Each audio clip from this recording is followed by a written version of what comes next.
Hi guys! For today's video, ipapakita namin na busy-busy ang aming nanay at tatay. So, say hi to the vlog. Hi! Hi! Hi sa vlog! Hi! Hi! Yan! Ayan! Busy na sila sa paggamit ng Christmas tree. Tingnan nyo naman, from top to bottom. Yes! Yee! Tatanggalin ko muna. Karating mo yan Ayan, ganyan ho ang ugali ni nanay.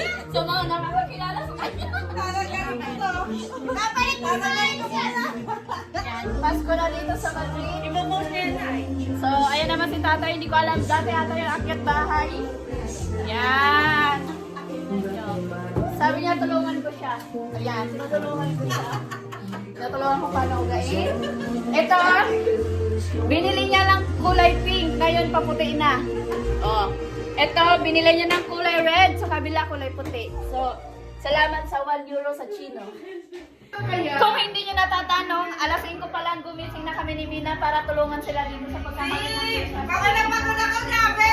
Yes, kaya natapos lang namin pag-almusal, alas 11 na kami. Pakalamang ko na Christmas tree, kaya nakita yung pauna yan.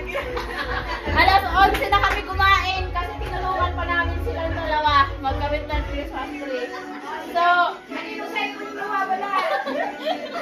so mamaya, yan, magpapahinga na kami kasi sila naman nakatoka ngayon. So, see you next vlog pag kompleto na yung Christmas tree. Bye-bye! Bye! Oh.